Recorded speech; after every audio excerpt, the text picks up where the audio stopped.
bersama nafas di ujung.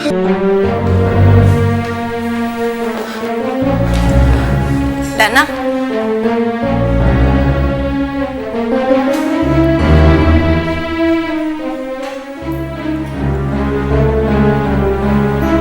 kemana?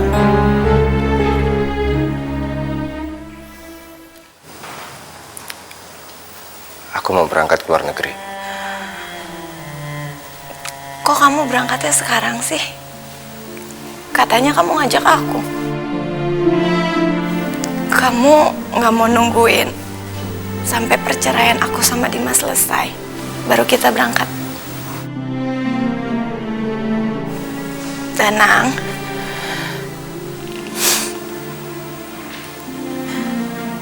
Setelah kematian ibu, nggak ada yang bisa aku pertahanin lagi pernikahan aku sama Dimas. Bagaimana ini?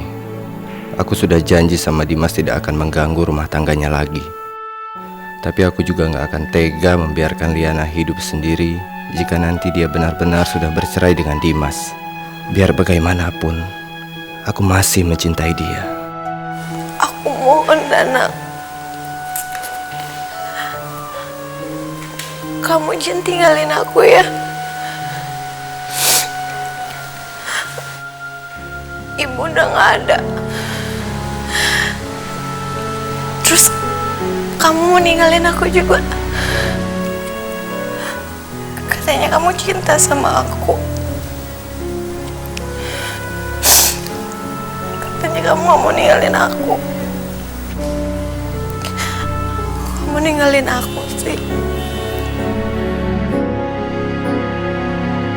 Please.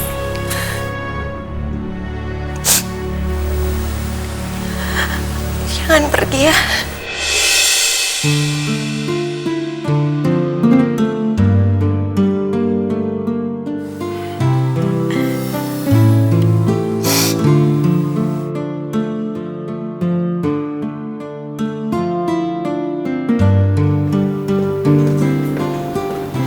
Dimas, ini kotak kado sama pita yang kamu minta. Ya udah, taruh di sini aja. Makasih ya Raisa. Iya, sama-sama. Oh ya, kenapa kamu nyuruh aku beli kotak sama pitanya aja? Kenapa nggak sekalian sama hadiahnya? Soalnya aku memberikan kado yang istimewa buat Liana di hari pernikahan kita yang udah 1 tahun. Dan hadiah istimewa yang aku berikan ini nggak dijual di toko manapun di dunia ini. Oh gitu ya. Ya udah deh, aku taruh sini ya.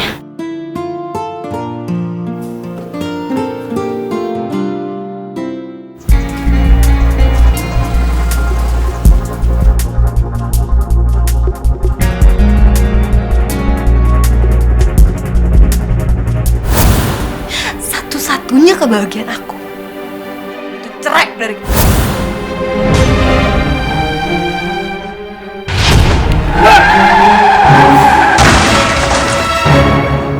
Dimas, kamu gimana sih? Maaf Bu, saya perawat dari Rumah Sakit Harapan.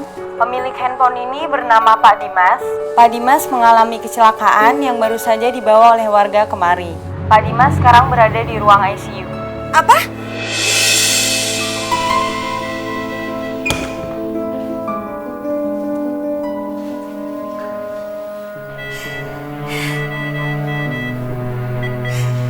Dimas beneran koma.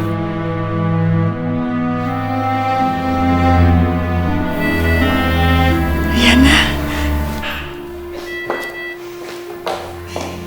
Gimana? Dimas koma. Dia tidak bisa mendengar dan merasakan apapun. Masuklah ke dalam. Tungguin dia. Dia mencintai kamu.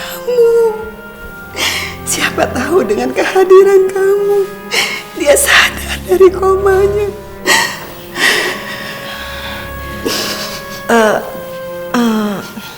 Liana pulang aja deh, Mah. Liana masih nggak siap sama keadaan ini. Kan Mama tahu, Liana habis kehilangan ibu. Terus sekarang Mas Dimas koma. Maafin Liana ya, Mah.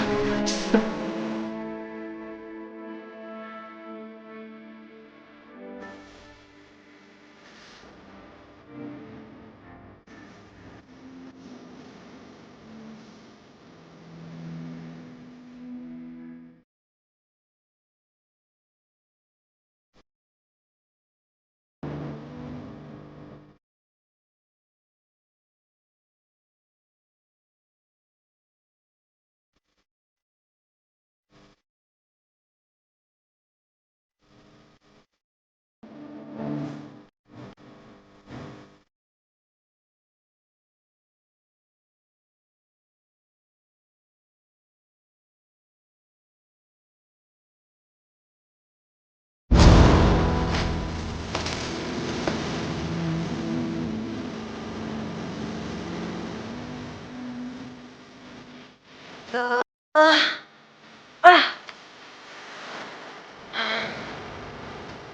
sopan banget sih.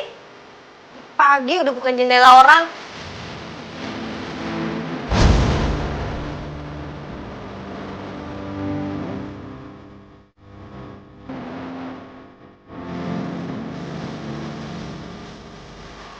Biasanya pagi-pagi kayak gini udah ada nasi goreng buatannya Mas Dimas. Sekarang kosong.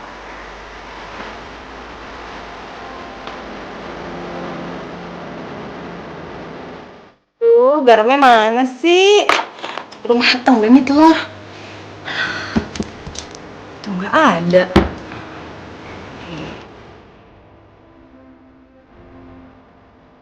Kok disilang?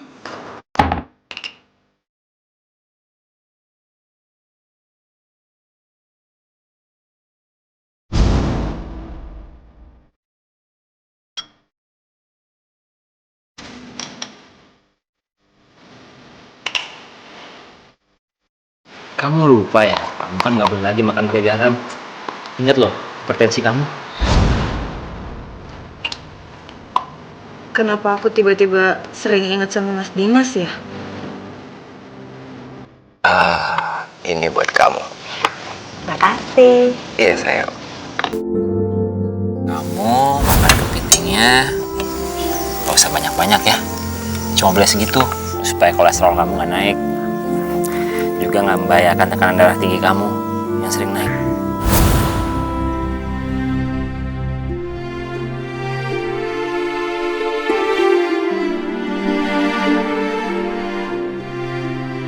Ayo dimakan.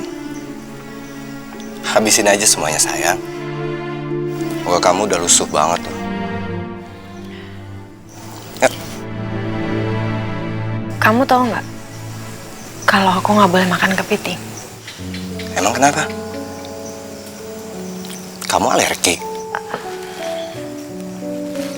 Aku itu ngidap hipertensi. Oh iya? Dan aku nggak boleh makan makanan yang mengandung kolesterol tinggi. Kok aku nggak tahu ya? Ya Allah, ternyata Dimas yang baru hidup bersamaku selama 1 tahun jauh lebih perhatian daripada Danang yang sudah bertahun-tahun dari bangku kuliah jadi pacarku.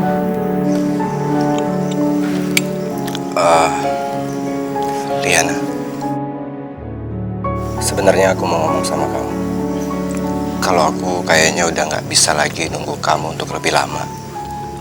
Karena aku udah harus berangkat ke luar negeri ngurus perusahaan paman aku. Ya, kalau aku nunggu kamu bercerai sama Dimas, aku takutnya perusahaan paman aku diserahin sama orang lain. Ya udah deh Danang, kamu pergi aja. Mungkin kita emang gak jodoh. Maafkan aku Liana. Aku nggak tega membawa kamu sementara Dimas lagi terbaring koma di rumah sakit.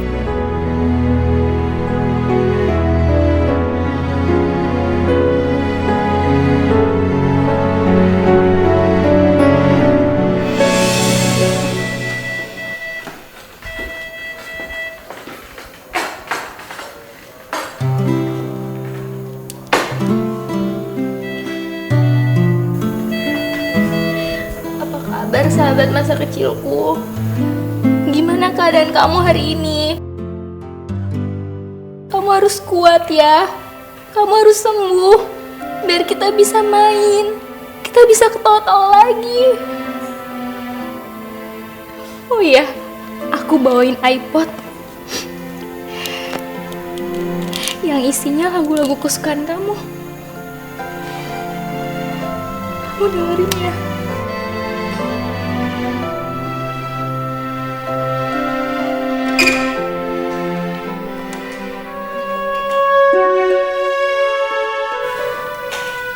Kamu siapa?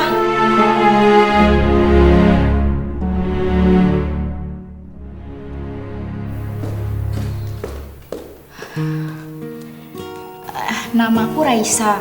Aku sekretaris Dimas sekaligus teman masa kecilnya. Makanya aku peduli sama kesembuhan Dimas. Kamu pasti Liana istrinya.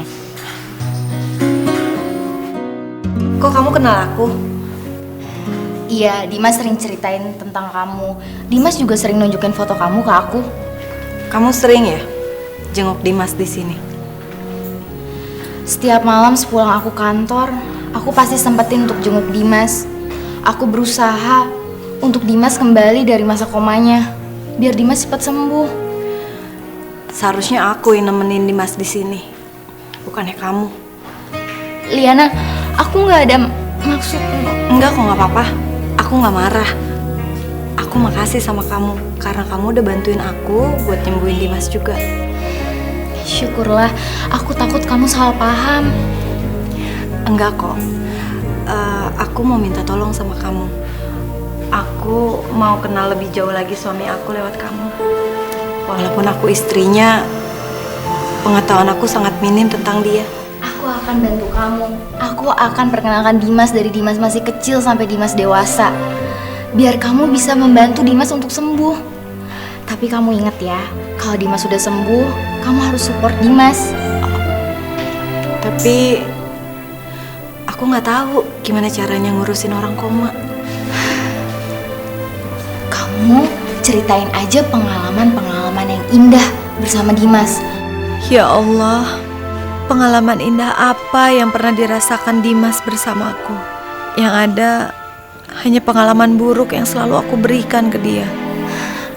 Atau enggak, kamu ungkapin aja perasaan kamu ke Dimas, seolah-olah dia mendengarkannya. Ya? Makasih ya Raisya.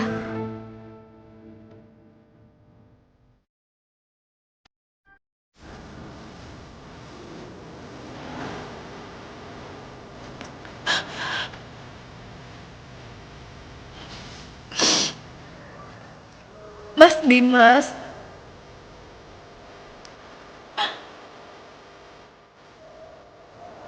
maafin aku. Aku selalu bersikap kasar sama Mas.